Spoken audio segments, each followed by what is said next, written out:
ये आया था आपसे मिलने, कह रहा था कि रिश्तेदार हूँ आपका। ओए रिश्तेदार नहीं मामा, सगा मामा हूँ मैं इसका। माशाल्लाह बेटे माशाल्लाह, तू तो 17 स्केल का अफसर बन गया। ठीक है, तुम साइड पर जाओ। जी मामू, करम है उस जात का, और दुआ है आपकी कि आज इस मकाम पर पहुंचा हूँ।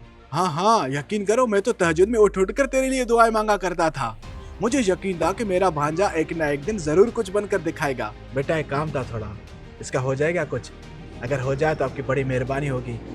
मामू अभी तो मसरूफियात की वजह से किसी का काम नहीं कर पा रहा। जैसे ही कुछ मसरूफियात कम होगी मैं खुद ही आपसे रब्ता कर लूँगा। ठीक है मामू, चलता हूँ, मुझे एक ज़रूरी मीटिंग में जाना है। चलो। बेटा बात तो सुन लेता मेरी।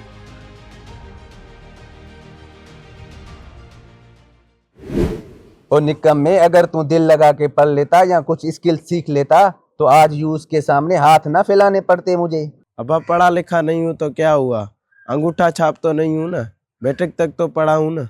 और रही बात स्किल्स की, आपको तो पता है इतना दिमाग कहाँ चलता है मेरा। तू अपना दिमाग न चला, ये कल का गांव का लड़का ऑफिसर बन गया है। वाह बेटे वाह, तुम भी कमाल करते हो। अब उसकी तारीफ को छोड़ो, अपना काम निकालो। हाँ हाँ, आ गया हूँ उसकी ऑफिस के बाहर। उम्मीद है तुम्हें कहीं ना कहीं जरूर लगवा देगा।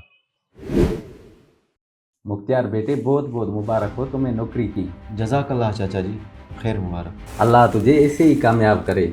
मुझे पूरा यकीन था मेरा भतीजा किसी न किसी अच्छे मकाम पे ज़रूर पहुंचेगा। जी मैंने मेहनत की और अल्लाह ने मुझे उसका अजर दिया।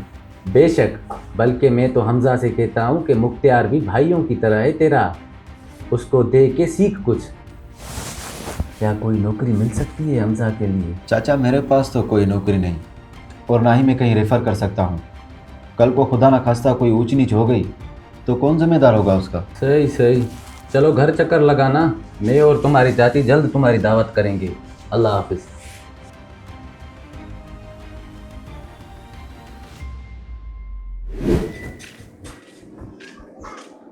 सर एक बात कहूँ आपसे, बुरा तो नहीं मानेंगे? नहीं नहीं, बुरा क्यों मानूंगा, कहो। सर अभी हफ्ता हुआ है आपकी जॉब को, और सुबह से कोई ना कोई रिश्तेदार आ रहा है आपका, लेकिन आप किसी को सही तरीके से जवाब ही नहीं दे रहे हैं।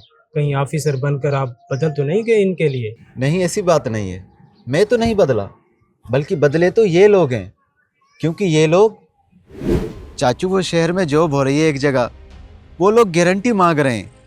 तो आप तो क्या मैं यहाँ लोगों की गारंटियाँ देने के लिए बैठा हूँ क्या?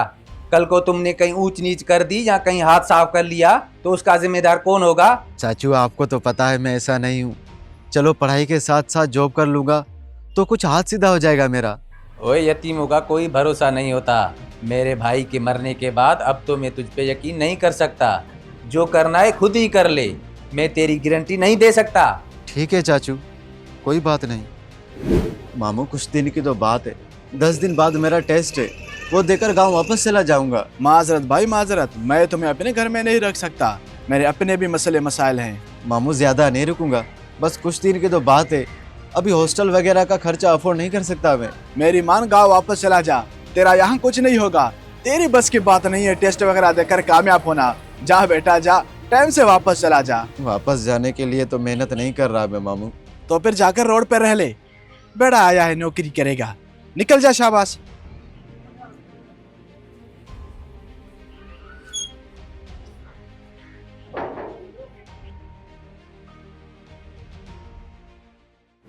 अब तुम ही बताओ, इनकी हकीकत जानने के बाद भी इनको मुंह लगा था क्या, जो मेरे मुश्किल वक्त में तो मेरे किसी काम ना आए, और जब मैं किसी अच्छे मकाम पर पहुंच गया तो आ गए चापलूसी करने। वाकई सर, फिर तो आपने ठीक किया, इन लोगों के साथ ऐसा ही करना चाहिए था। ये हमारे मुआशरे की तल्ख हकीकत है फरहान। मुश्किल वक्त में साथ कोई नहीं देता, हाथ कोई नहीं थमाता, लेकिन इंसान जब किसी अच्छे मकाम पर पहुंच जाता है, कामयाब हो जाता है, तो उसकी मिसालें देते हैं। इन जैसे लोगों के साथ इन्हीं तरीके से बात करनी चाहिए, ये होते ही इसी लायक हैं।